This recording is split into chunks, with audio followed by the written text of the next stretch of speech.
Good morning. I'm feeling so good this morning, so I wanted to share myself with the world. Hopefully, I have enough a lot of shea butter on my food. I hope I have enough good energy to rub on to whoever watches this video. But I just wanted to talk a little bit about imagination. You know, people want to talk about how everything logical, this is what it is, and I come to the realization that everything is what you believe it to be. That's how strong our mind is. Every situation, everything that we do, anything that we eat, anything that we have is whatever our mental capacity believes it to be. Because it starts there. Your body and your mind work together. So what I'm noticing is that our imagination is really so strong. And I think that's why children have an imaginary friend.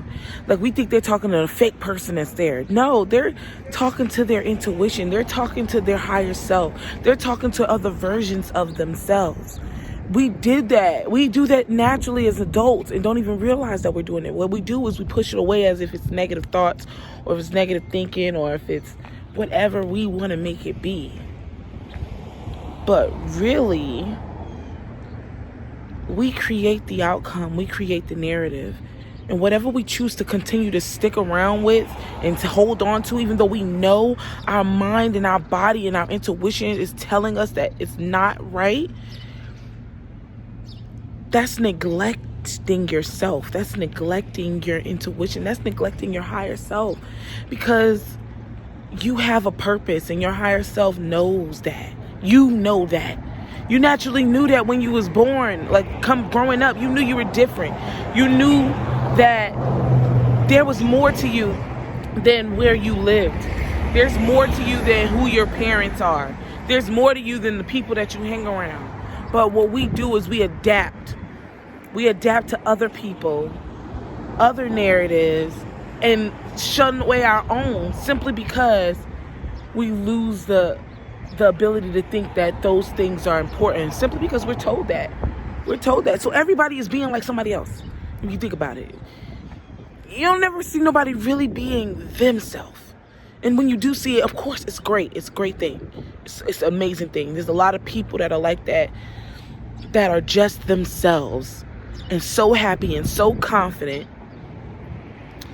And there are certain groups of people that are like that are just so happy with themselves and so confident. But because they're being told that it's not right, or because you're told that your inner self is not right, it's messed up, you adapt to other people's standard of what they think life's supposed to be, and then you end up having a freaking breakdown because your mind can't comprehend what it does not understand. It cannot. So you end up being a lost soul out here instead of a beacon of light, because now you're able to understand things at a higher level, and now you're able to understand who you are and what you think and what you think matters. Just like you made another person's thought process of you matter, that means your thought process matters no matter. That's what is so amazing, is when you actually finally realize how amazing your mind is when you let it work, when you actually use it. Hence reading, hence giving yourself knowledge and different things, hence allowing your mind to click and put things together for you. But you have to want to do that. You have to want to let your mind work for you, your heart space work for you, your intuition, the love of you work for you, right? Because nobody else is you. No one else can be you. No one else can live for you. No one can do anything for you but you.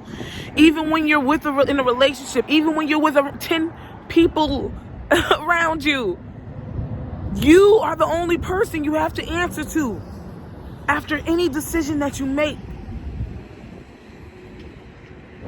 and God is within us.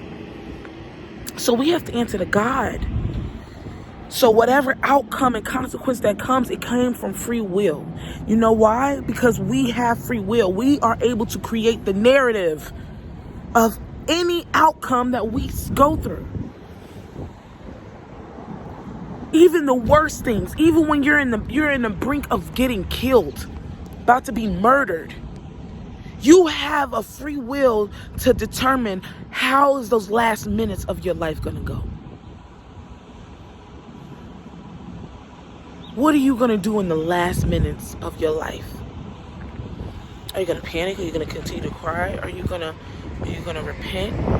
Are you going to talk to God? What are you going to do in those last minutes? That's free will. We always create whatever narrative is going to happen, no matter what we're doing. So we need to protect our minds so we know we're making the right decisions. We have to protect our minds. We have to feed ourselves knowledge. We have to make sure we are knowledgeable to protect ourselves in the most proper way. And even when we go through situations, we need to know when to let them go if they are not feeding on the same vibration as us. If it's not feeding on the same vibration, baby, it's got to go. Because what's going to happen is you are going to go off balance. You're not going to be at peace with yourself. You're always going to be having stress. You're going to be focused on the wrong things, thinking about the wrong things. No, you need something that is going to be on the same vibration as you, whether it be whatever it is, a person, house, place, thing, wherever your environment. Make sure you are on the right vibration with it. Because then you keep putting yourself in chaotic situations and you wonder why. And guess what? You can't blame God. You can't blame nobody but yourself. No one, you cannot blame but yourself because you chose to make whatever decision you chose to make at that time that you needed to make that decision.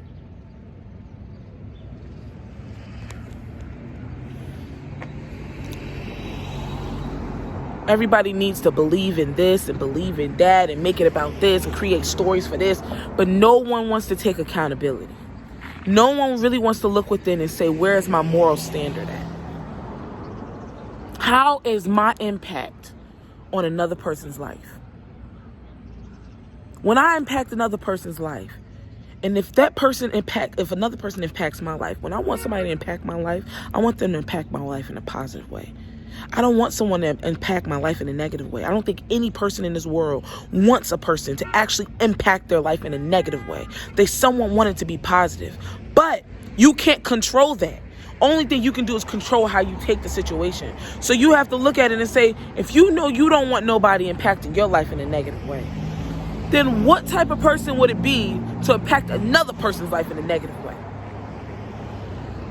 Whether it's degrading them, whether it's hurting them, whether it's taking from them, whether it's having malicious intent, listen, you got to protect yourself.